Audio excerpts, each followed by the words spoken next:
Hello everybody, good morning. My hair's a bit fluffy today, let's figure it out. How are ya? So I'm super not a morning person. If you know me, you know this. So the fact that I'm doing this live right now at 8 a.m. my time on a Friday morning, where I should be in bed sleeping or reading or just drinking coffee or something, you know that I love you. Because I thought about what time Australians would be up. I thought about what time US would be up. I looked at the different time zones. UK, I'm sorry, all of your times are fucked. So I'm just not going to be able to align with that. But everybody else, I thought about you. So I got up in the morning, good morning, Alicia, to talk to you about this. And I thought I'd play a quick game. So half of my outfit today is still my pajamas. And half of it is activewear. Fun game today. Which one's which? You'll never know. But I really wanted to get on and to talk about this. It's something that's been mulling over my brain since I sort of figured it out or had the thought, and I've spoken to a few people about it. Good morning, Lucille. Isn't it like 3 a.m. where you are in the UK? Oh my goodness. Wow. I can't believe you're on right now. You are awesome. But we're doing mornings together, and if you think this is going to be a regular segment, you're wrong. But how are we? Where is everybody from? Got a couple of people on already. Good morning, Letitia. How are you? Is it morning? Is it nighttime? Are you on coffee or are you on wine? I remember when I was living in Canberra, I used to have a lot of morning meetings, because people have jobs and I had to fit around that, and you know, it sucked, but I did it. And I would go to the same cafe all the time, and I'd always order my coffee. So I drink long black coffees, and now I drink long black alkaline coffees, so with coconut oil and turmeric and baking soda in it as well for the alkalinity. But back then I used to go to this cafe, and some days I used to have so many business chats, like prospect meetings back to back to back to back to back, mixed with then coaching my team, like back to back to back to back to back, that in the morning I'd go in and get a long black, and I'd ask them to put a shot of Bailey's in it. Don't judge me, but it's so delicious and it helps you get through anything. Not an alcoholic though, I don't do it anymore. Good morning, Lisa. It's 11 p.m. in the UK. Wow. Letitia, you're on coffee. Rebecca, 11 p.m. on a train back to London for monthly training and recognition. Wow, you are committed. Go, Rebecca, go. Ashley, Hunter Valley, New South Wales. Ooh, I'm going to come visit you, because Hunter Valley is wine country, right? Megan, local in Sydney. Yes, you're local in Sydney. We should do a Sydney meetup, something fun.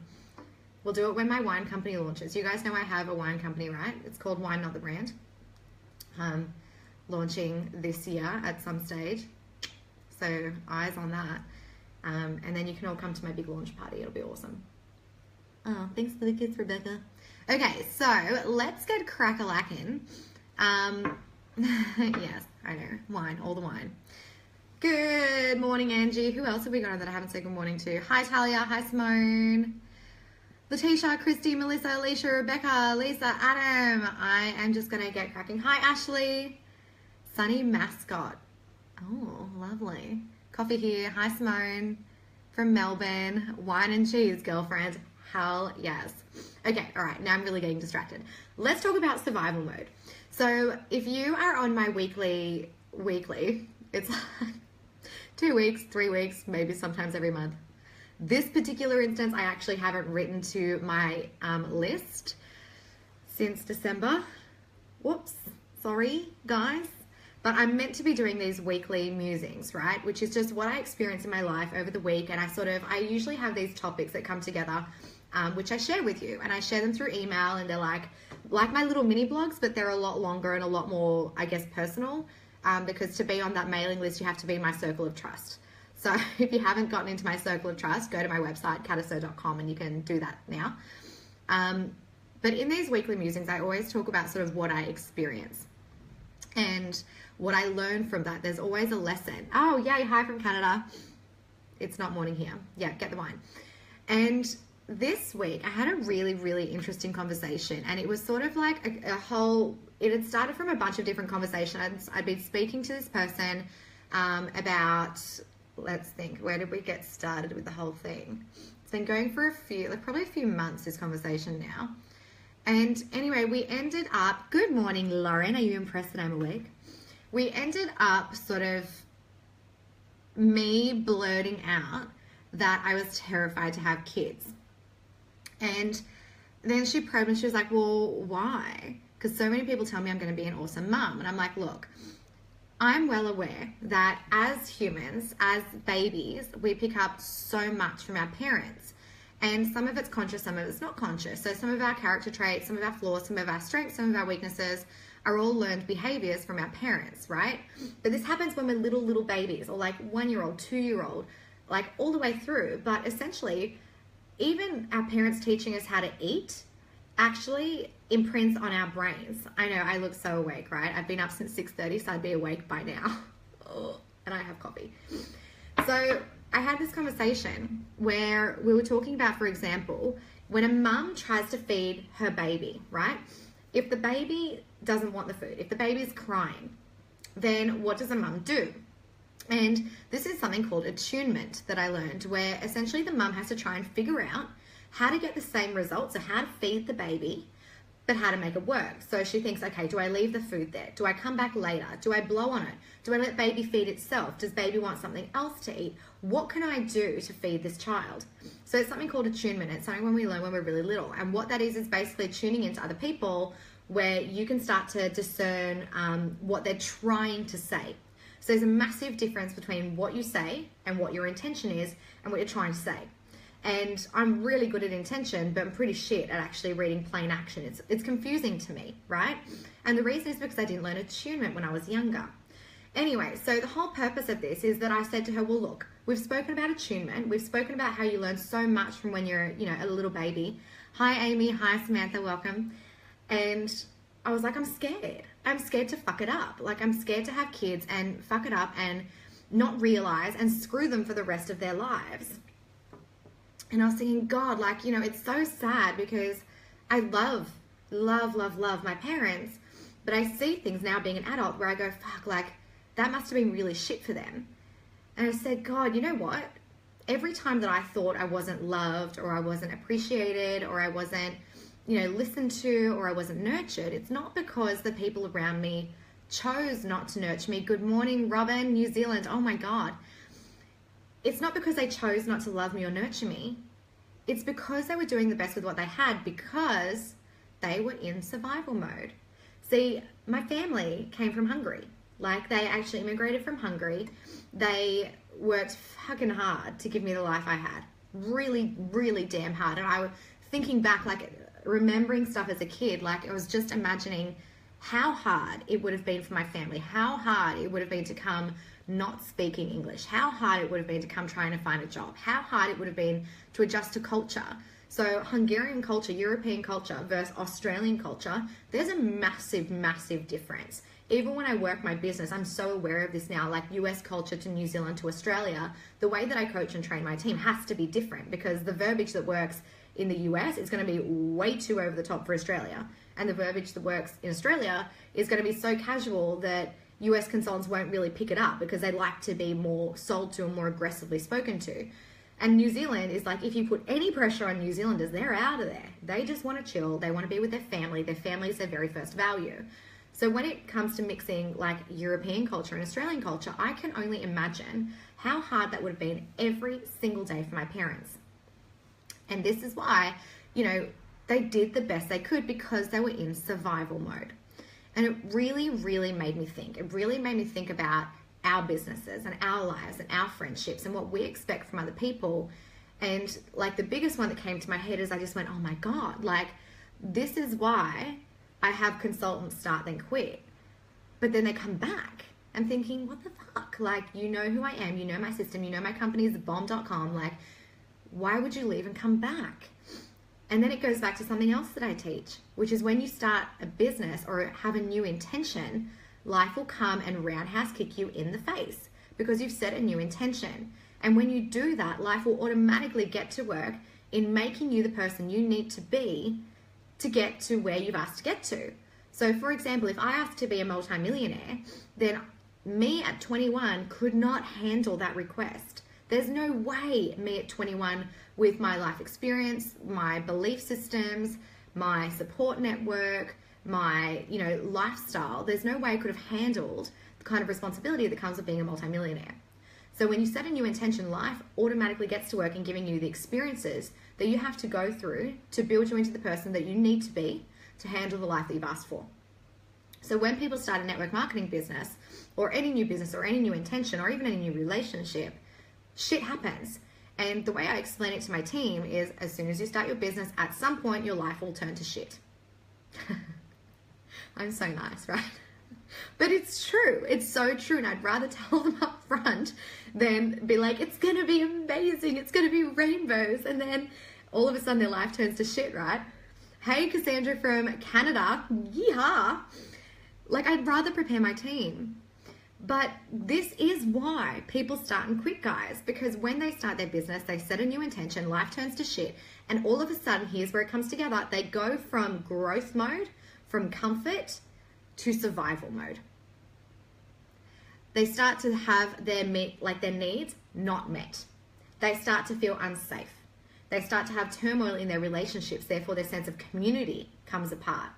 Sometimes there's strain on their relationship, so their sex life comes apart, and sex and love is a part of your basic human needs, right? Or they've invested money into a business, so now they're freaking out because they can't put the food on the table that they used to. Basic survival. Or now that they're so focused on money, all of a sudden their money mindset becomes a bit, fucked. And what that means is then they're going to start to get things like lower back pain because they're going to start to have money insecurities. They're going to start to live in scarcity. Again, basic survival needs have now changed. So what that means is automatically they've gone from a growth state to a survival mode. And when you're in survival mode, the only thing that matters is survival. So do you think that they're going to want to turn up to your team training when they're like, how the hell am I going to pay this next bill, or my entire electricity is going to get cut off and my family is not going to have anything? No, they're going to focus on their family. But then because they've committed to a business, they're thinking, shit, like I need to build my business because I'm worried about money. Like I can't focus on that right now. It's just going to have to wait. I'm going to build. So then what happens is they go this frantic build mode in their business, which is not effective, by the way, because their energy is going to be completely off. And to attract people, you have to be attractive, right? And to be attractive, you have to be vibrant, energetic, happy, feel good. But they don't feel good. So then they track back here to their life and they're like, oh my God, my life's so shit, I need to get out of it. So then they track back to their business and they go, it's not working. Damn it, I need to focus on my life. And they have this like ping pong game, right? In the end, they go, it's too hard, I quit. I'm going to go back to my job. I'm going to get back into that security mode because that felt safe and good. And all of their survival needs were met. And they go, I don't want to grow. And they quit. What I coach my team, knowing this, is that when they start their business, they set a new intention. That's cool. With the new intention will come movement, changes, and growth. That's fine. As a part of that growth, shit will hit you in the face. Because what's going to happen is all the stuff that you didn't know about your life that wasn't really working well is going to come to the surface because that was your intention. You intended to grow. This is a part of growth. Relationships, jobs, conversations, you might move somewhere. Things will start to happen and it will feel very out of your control. You'll be like, why is my job just made redundant? Why is my rent suddenly tripled? Like things will happen to move you to where you need to be to allow you to get what you wanted to get. Now, your job when life happens is to accept it and embrace it. It's to actually surrender to it. And this is where I was in January. So if you have been with me a while, you do know that I am pretty consistent on my emails, right? Like I usually send you a weekly musing, sometimes bi-weekly, very rarely monthly. But for me not to write to you for 6 months, 5 months, you can probably tell that something's up. And I was in survival mode. So what happened to me is I push. I did exactly what I said most consultants do. I push. All year for 18 months straight. Push. Because I can do it because I can just have this ability to override my stress nervous system and I push. Then what happened is in January, I gave myself 2 days off. I was like, oh yes, I'm going to relax. I'm going to like take some time off. This is awesome. That ended up in 2 weeks on the floor. Literally on the floor, in sweats, couldn't eat, couldn't sleep, couldn't nothing, like empty, gone. All of a sudden, my priorities went from growth, my business, helping others, making money, being a better person, reading personal development, feeling good, eating healthy, to freaking survival mode. To I literally can't get off the floor and feed myself. to survival mode. So what do you think happened to the people around me? Do you think I was still able to contribute, to give, to be there? No. I had to pull the pin and tell them, guys, I'm not okay. I can't help you right now. And I had to pull back and trust that the system and the community and the love and the family that I built will help each other, which they did, thank God. But the point of it is, do you have somebody that you know that's in survival mode that maybe you're crucifying? Maybe not to them, maybe in your head, about where are they? What are they doing? Why aren't they here? Why aren't they turning up to training? You're like, they're on the beach every day. They're with their family every day. I can see their Facebook posts. There's a difference between being lazy and survival, but usually people want to be good people. So do you know someone who's in survival mode right now? That just can't. They can't give you anything. They can't turn up. And how are you treating that person? Because what I see, and this breaks my heart, I've heard it so many times, is that someone will go, oh yeah, I've got this person in my team, but they're not doing anything right now, so fuck them. Thinking, how dare you? That person is working their ass off in your team, probably for you, to actually give themselves a better life. And they've asked for something, life's hit them in the face, they're dealing with it. They're dealing with it so they can grow, so they can be a better leader, so they can contribute, so they can learn more, so they can be stronger, so they do get better at communication. You see, that survival mode is where all of this stuff comes up. This is where you have to look at your life. You have to look at your life, you have to bring it closer, you have to accept it, embrace it, and deal with it. Because guess what? It ain't going nowhere until you deal with it. If you ignore what's happening in your life, if you ignore your basic survival needs, if you ignore that your relationship's falling apart, if you ignore that you hate your job now, if you ignore that your rent is like absurdly expensive and you hate living where you're living, like if you ignore that your roommates annoy the shit out of you, if you ignore all the stuff that's coming here and hurting your basic survival needs, then what's going to happen is both your life and your business are going to fall apart. Like, why? Focus on your life and take as much time as you need, because ultimately you focusing on your life, you're building that stronger basis to come from, and that stronger foundation, essentially that stronger core, that's actually going to make you a better leader. It's going to make you a better person, a better girlfriend, a better wife, a better everything. Because this, you experiencing your life, it actually shows that you have what I call grit. It means you can get through shit. If you can get through your life, you can get through your business, guys. Network marketing is easy. It really is. Network marketing is a duplicable system that someone's given you. They teach you, they love you, they mentor you. It's free. It's great. It's easy. Life is harder than network marketing. So if you can just handle your life, your business will flow, because you know what? People love learning from somebody who's done what they want to do.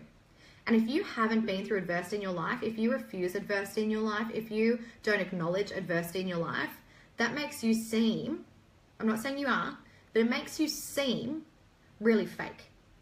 And people don't want that. People are initially going to join your business because everything seems rosy la-di-da, but as soon as shit hits the fan for them and you can't help them get through that because you've never done it yourself, that person's not going to follow you anymore. They're going to leave, and they're going to go to somebody who's openly been through adversity and who's stronger. So by you following your life, by you looking at your life, and by you actually dealing with your life, you're actually not only dealing with your life, creating a stronger foundation, right?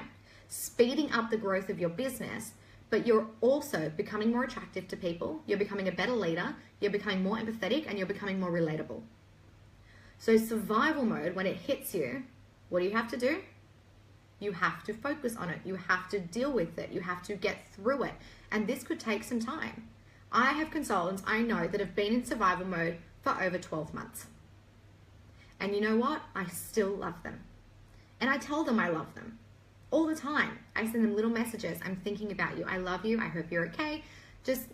I'm just there. Because in my heart, they're still a part of my team. Guys, when you sign someone up to your business, you're making a commitment to them.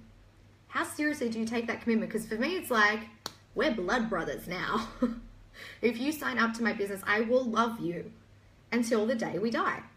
Whether you're in my team actively or whether you're not. Because I know you had an intention to grow. And for me, that puts you at the top of my respect list. So how do you treat the people who've signed up and maybe they're not active? Are you still loving on them? Are you aware where they're at? Like, how are you treating these people? Because they're still a part of your team. And remember, This is a business perspective, and this might sound cold-hearted, but remember, if they sign up to you, how they continue to experience you will be your reputation. So if you've signed somebody up, you've told them how to do the business, they've gotten started, they're in intention, they're in growth, they then hit a roadblock and they go into survival mode, and all of a sudden you drop them, that's on you. They will tell everybody that that business thing is shit, your shit, that you didn't care about them. Like, remember that people aren't dead just because they're dead in your business. Like, they're still living, breathing humans, and they still have mouths, and they still can talk to people, and they're still in network marketing, like, and they still have an account with you. So wouldn't it be better just to love on these people? Because I can tell you, most of my dead consultants still use my products. We're still friends. We still follow each other on Instagram. Like, I still like their stuff. I still text them every now and then. A very fair few who are just assholes, I let them go. But mostly, they're still here. I'm aware of where they're at, and I want them to come back because I want to help them grow again. And you know what? The best consultants are ones that have come back from a comeback. They're the ones that have been flat on their ass, and then when they get back, guys, they are back with a vengeance because they're solid. Their survival needs are met. They can focus on growth. They can focus on ascension. They can focus on all this stuff that our parents, when they're in the midst of a war, or they're the child of someone who's been through First World War, Second World War, the Cold War, any of that. Guys, when your parents went through that stuff, do you think they were focused on growth? Or do you think they were focused on maybe just not dying today? And you have to realize that if it's not your parents, it's their parents. If it's not their parents, it's their parents. And what happens is, remember, I taught you attunement. I taught you in the beginning of this chat that we learn so much from our parents. So if you're wondering why does my mum not get this? Why is my dad so negative about this? Why does my grandpa think this is bullshit? It's because of what they experienced. It's because of what they picked up through their parents, depending where their parents grew up, literally where their parents grew up, and in what age and demographic their parents grew up.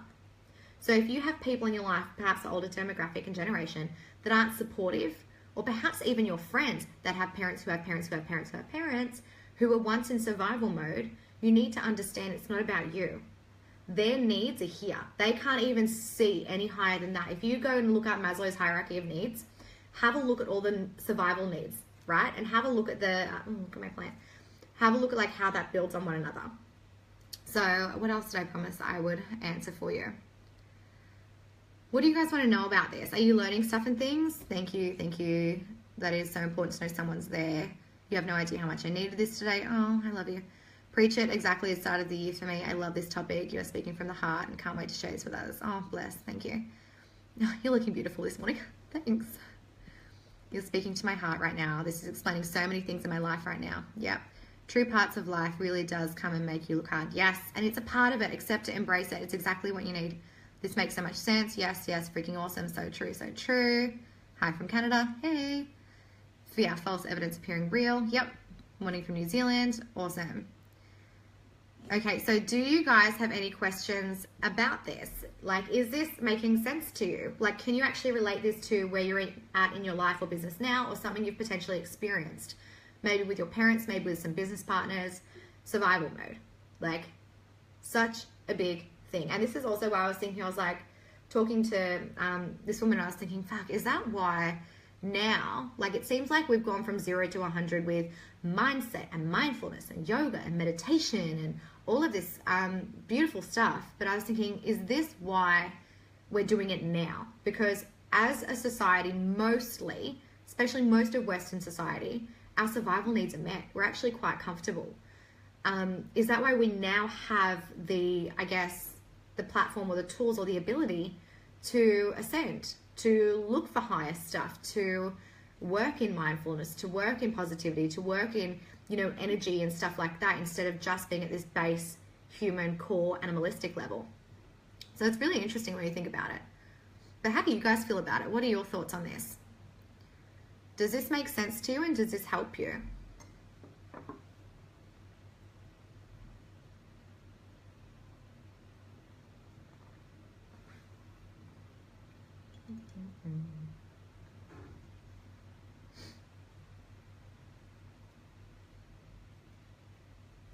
And tell me if you have any questions around this, or even on anything else. If there's anything else that you want me to talk about, now that I'm out of my black hole and I'm out of my survival needs and my survival needs are met, I'm back in growth and ascension. It's so interesting when you make it so objective like that instead of emotional, like, man, my life's shit. Like, just realize, go, okay, back in survival, that's okay. I had a friend, she used to say, I'm going to ground. When her survival needs weren't met, she'd say, I'm going to ground. And she'd have to sleep. She'd have to start to feel secure again. She'd have to have a conversation with her boyfriend about something that was bothering her. She'd have to, eat or go to the gym. Like, all of those things are basic survival needs. And I think a lot of us think they're luxuries, but we're still animals. Like, we're honestly, as humans, we're still animals, and we still have these basic needs that trigger different chemicals in our brain and different reactions and different, blockages and stuff like that. So, like, my advice is survival needs, man. Like, once your survival needs are met, you're just happier. You're a lot happier because you feel safe.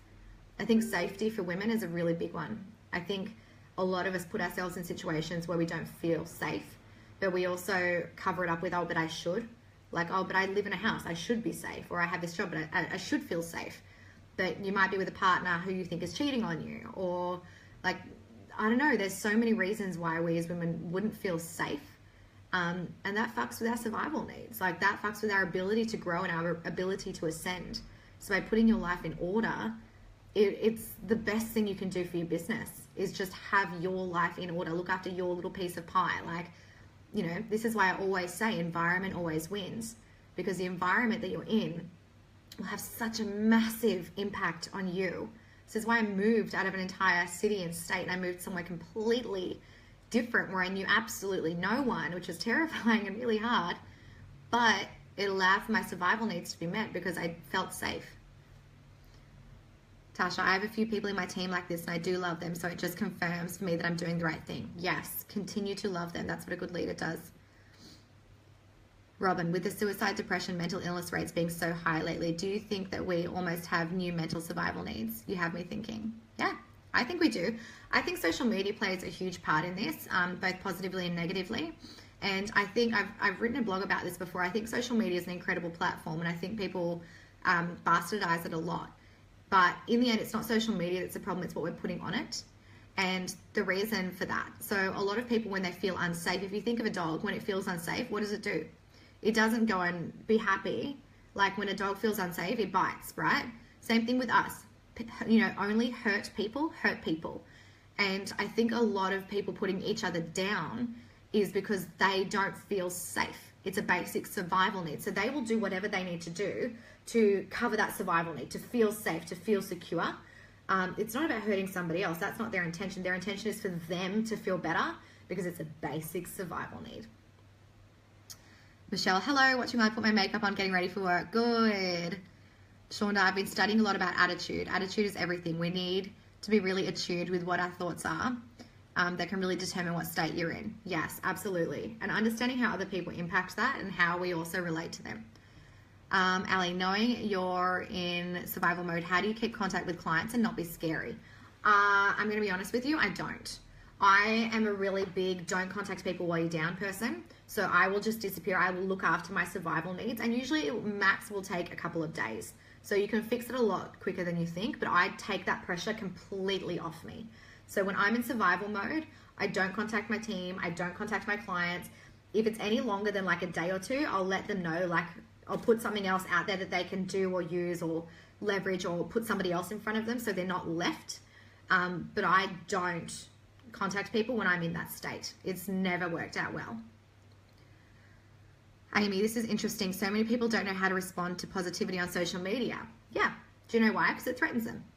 It threatens them because they don't feel that way. So they feel they're not okay. And when they feel like they're not okay, they feel like everyone's against them. When they feel like everyone's against them, they feel like they're by themselves. We're pack animals. As humans, we can't survive by ourselves, right? So if somebody gives birth to a little baby human and you leave it in the jungle for a week, that baby's not surviving. Like, we're one of the only animals that cannot survive. We need other people. We actually need people. So when you feel alone, can you imagine what that is doing in your brain? How you are actually feeling? Is that my fire alarm? No, next door. Thank God. Yeah, it's so interesting, right? Only hurt people hurt people. And this is why I think it's really interesting when people like rag on network marketers and stuff like that, or just rag on you in general. If you respond with love, although they're going to get defensive, somewhere they feel accepted and they feel safe around you. So that's why they continue to follow you, because you actually make them feel good. Isn't that interesting, right? People only have behaviors and activities that serve them, that make them feel good. So if you have a hater constantly following you, you make them feel good. You actually feel a need for them. So by you continuing to put positivity and love out there, there's some part of them picking up on that. It's really interesting. Samantha, it makes so much sense. I'm in a pickle right now, and it may sound silly. I have a chronic pain condition, which has now prevented me using the products in my network marketing business. Like, I can't consume my own product. It triggers my pain conditions. So I was a little lost as my business can't move forwards. So I feel this mode. I have no idea what I'm going to do from here. I'm in survival mode right now. Thank you so much. Okay, so you need to just take the pressure of the business off and look after yourself. Just definitely look after yourself. Like, whatever it takes to heal you, whether it's reading, whether it's sleeping, you have to love yourself. Like, you have to unconditionally heal yourself, whatever that means. So for me, when I was in that mode, like, I was literally on the floor, couldn't eat, couldn't sleep, couldn't anything, and I was just sweating balls for weeks. It was disgusting and really scary. I just went, you know what? Whatever I need in this very moment, I will do. If it's sleeping, if it's turning over this way, if it's turning over that way, if it's crying, if it's just eating like one nut or something, like whatever it was I really needed at that moment, I did. I really honored myself. I really honored my body. I honored whatever I needed to survive. And it was like that day by day. I had no idea what tomorrow would bring. I just went day by day. I know eventually this will pass. Everything is temporary. Affirmations are amazing. Yeah. Love it. Yeah. So do you guys have any questions about this? Has this been enlightening for you? Is there anything else you'd like to talk about? You can always let me know if there's a topic that you're really curious about or you want to hear more about from me. You're welcome to email me, through Facebook or through my email, kata@katasir.com. I know a lot of you are loving my last little mini ebook, How to Build Your Business Like a Badass, which was all about how to build a business without being weird and salesy. Massive hit. Great if you need to get people on your support network. Like if you have alienated people and you don't know how to fix it, I help you with that. My next book is coming out within the next month, which is all about systems. So the exact systems that I use in my business. So how I onboard people, how I prospect people, the exposures I take them through, my training system, why I do things. So it's going to be a really practical book for you. So I've already written that. We've already edited it. I need to send it off to my designer, and that's where that will be. So hopefully you guys have learned a lot from this. If you have questions, again, you're welcome. Oh, here we go. How do you get in the sponsoring mindset as a leader? Whatever do you mean? How do you get in the sponsoring mindset? Do you mean that you're scared to sponsor people, or you don't want to, or you don't want to build a team? Tell me more about that, Cassandra. Ashley, if we know that someone is in survival mode, can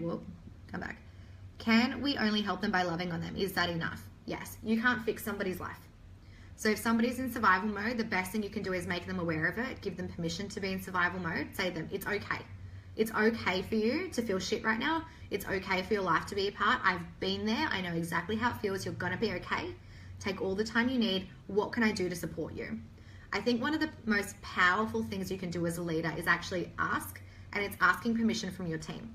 And this is the same. When somebody says to me they want to quit or stop, I'll ask. I'll say, okay, I hear you, totally understand. Can I ask, what is it you want me to do here? Do you want me to allow you to quit? Or do you want me to keep my promise to you, which means a lot to me? I committed to helping you. Do you want me to actually help you through this as your leader and push you? What would you like? So I think a lot of the time as leaders, we try and figure it out for our teams and we don't know. And you have to just ask. And when you ask a question, listen to your team member and then give them permission to feel the way they feel. Even if it's like a shit feeling, even if they're being lazy, say, okay, you can 100% feel like that. However, you feeling like that is going to create this, this, and this. So take somebody's emotion and then repaint it objectively for them to give them choices. Okay, Letitia, sometimes it is hard to turn off all that pressure, so it's good to know sometimes it's okay to love yourself. It's not being selfish. It is just what you need. Thank you so much. Love your face. Yeah, you actually have to. I think selfish as a leader is not taking care of yourself. Because if you, and this is where I fucked up, honestly, this is where I screwed up earlier this year. Because I let myself get to that state where I was completely burnt out, completely exhausted, I had nothing to give, my entire team suffered. all of them, because I literally fell off the face of the earth. Now, I did communicate with them. I did say, I'm falling off the face of the earth. Here's what you need. I'll be back in a month. So I did communicate with them, which was good. A lot of leaders forget to do that because they have too much ego and pride to tell people that they're not okay. But by me allowing myself to get to such a negative state, I impacted my entire team. I have consultants who I watched, as soon as I was not okay, they fell off. Now, it's kind of a good thing because it shows me whose business I was working and who I needed to support and push as much. But you have to remember, as a leader, people look up to you so much. So the way you treat and value yourself, that's what they'll do for themselves. So I was so open with my team throughout this entire experience. I showed them everything. I was so vulnerable with them that a lot of them have learned a lot through that experience. A lot of them won't make the same mistakes I made. Or a lot of them, if they've been in survival mode, will give themselves permission to do that and take the pressure off. So you have a lot of power as a leader, especially network marketing. There's so many people watching you. You have to honor yourself first. You have to. Joe, I have found that I need to take time for myself when things get way crazy. The whole thing about MLM is to enjoy life, not to be stressed all the time. Yeah. And the thing is, if you are stressed and in survival mode and unhappy and just pushing, you're not attractive. And again, to attract people, you have to be attractive. If you haven't seen my branding webinar, go and check that out. It's all about this. It's all about attracting people and how to use social media. So that's katasir.com/brand-me. If you haven't done that, do that. But yes, you have to be happy. That's the best thing in network marketing. You know, when I first started, right? And my dad was sick and whatever, but I had so much excitement. I was just like, yee, like on fire, so excited. I knew nothing about the business. That's when I was most attractive. The second time I was most attractive was when I moved to New York, and I was like, wee, like so happy. Every single time I feel elated. Even now, I'm in another attraction state right now for the last week or so where I've just been like, yay, like so happy. People want to be a part of that. People don't want to hang out with someone who's boring and sad and negative and serious, but successful. They want to be around someone who's happy and vibrant and fun because they want some of that energy too. Systems book, yes, please, can't wait. Yes, it's coming. It's all done. It's coming. It's going to take a few more weeks. Cassandra, I feel like I've hit a sponsoring plateau. I feel like my leadership skills are lacking. So therefore my head is not in the sponsoring with intent mindset. Okay, what are you ignoring in your life? It sounds like there's something that needs your attention that you're ignoring. You won't want to bring somebody onto your team if you feel like something is uncertain. Again, survival mode, safety needs, right? So if you feel like your system's not quite right, or you don't understand something, or you don't have the ability to, or you feel like there's something coming, at you that's going to railroad you, you won't bring people on. So your instinct is actually overriding your logic right now. So I would tap back into your instinct and just ask, okay, why is it that I don't want to bring people on? Because it's not that you can't, it's you're choosing not to. So why are you choosing not to? Is it because you are so damn busy you don't think you could handle more people? Is it because you don't really trust the system that you're using? Is it because you feel like there's someone negative in your team that's going to impact them? Is it because you just have so much going on in your life right now you can't handle giving anymore? You have nothing to give. So ask yourself some questions, Cassandra, and actually pinpoint the reason why. And you have permission to not bring people on. I've gone months at a time with not bringing people on, and I've known why. I've said, well, if I bring more people on right now, I'm going to have a mental breakdown because I'm doing too much for my team. So I had to reformulate what I was doing in my system every day, and I had to redo my training schedule, and I had to relook at my priorities. And then once I did that, I was like, oh, I feel way better. I have heaps more time, heaps more energy. All right, bring it on. And straight away I became attractive again. So why do you not want to bring people on right now? Ali, perfect, Ashley. Thanks. Megan, do you think there is any way to prevent going into survival mode? Meaning if you feel yourself heading into the direction to turn it around? Or do you think it sneaks up on you? I don't have an answer to that. I think everybody's really different. And I think depending who you are, so for example, I'm really, really stubborn. Like my work ethic is insane. Like I will work 7 days a week, 24 hours a day until I literally drop, and I've done it before. So for me, survival mode hits me in the face because I don't listen to the signs and the signals and the cues. Okay, no, let me rephrase that. I didn't listen to the signs and the signals and the cues. Now, after hitting that heavy survival mode, I changed my life. I was like, okay, work day 11 till 3. Go to the beach every day, it's a priority. Gym is a priority. Hanging out with my friends is a priority. I got a cat. It's a priority. So I started to nurture myself more frequently so that my work-life balance was evenly split. So the more that I work, the more that I need to put in, logically and invest in my businesses, the more I've invested in my life. So I've now figured out a new balance to put me back on track. But I think it changes all the time. So what worked for you yesterday will not work for you tomorrow, right? And I think a lot of people get stuck in this mode as well, where they're like, but I have my system, I have my schedule, like it's not working. No, it's not, because stuff changes, life changes, like your energy changes, your circumstances change, people around you change. To be successful and consistently have high energy, you need to consistently change your life and your schedule. So sometimes you'll love mornings, sometimes you'll hate mornings. For the last 2 weeks, I've gotten up in the morning at like 7 a.m. Why? I never get out of bed before 10. I hate mornings, but I'm trying something new and this is working for me right now. I'm in a really high energy, really high momentum state. So right now, my schedule and my priorities are get up in the morning, get shit done, look at the beach for a second, relax, play with my cat, keep working until nighttime. Whereas I've had times before where I'm like 11 till 3, that's it, the rest of the day has to be mine. So I think you can sort of prevent survival mode, but I think it also depends who you are. I think being aware of your needs is more important than preventing survival mode. Michelle, I don't have a system, haven't been taught how to bring people on, hanging on for your book. Yes, my book is coming very, very soon. You'll love it. It's awesome if I do say so myself. Erin, oh yes, this week for me, my body literally went to shut down and make me stop. Yes, and it makes you stop. Can't believe you're talking about this today. Thank you. Of course. Isn't it crazy? Emily said this to you the other day, up before 10. I know what's going on. Everyone's Snapchatting me being like, it's the cat, isn't it? It's your cat that's making you get up early. No, it's because I'm in a really high energy state because I took the time that I needed to take care of my personal needs. All my survival needs are met right now. I have money in the bank. I have food in my fridge. I have electricity. I have a house, like a roof over my head. My family's happy. Everyone's healthy. I feel safe and secure. So because I feel safe and secure, I'm able to actually focus on growth and building. Remember, you can't focus on growth and building if you're struggling and worrying, right? So you have to start somewhere and focus somewhere. Cassandra, I love that, letting your schedule change. Yes, definitely. And this is why I think it's great to ask questions of what other people are doing. A lot of people say, oh, don't do what they're doing, just do what you're doing. I get that to an extent, but I also think it's good to have different options. So for example, even reading, you know how everyone's like, read all the time.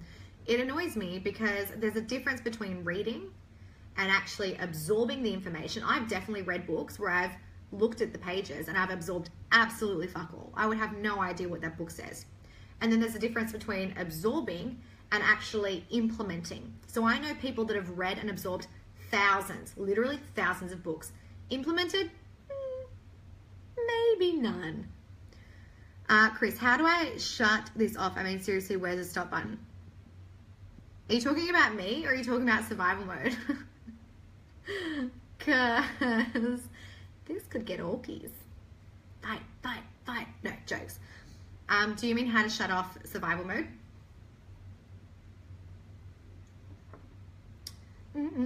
Hey, Suze, how are you?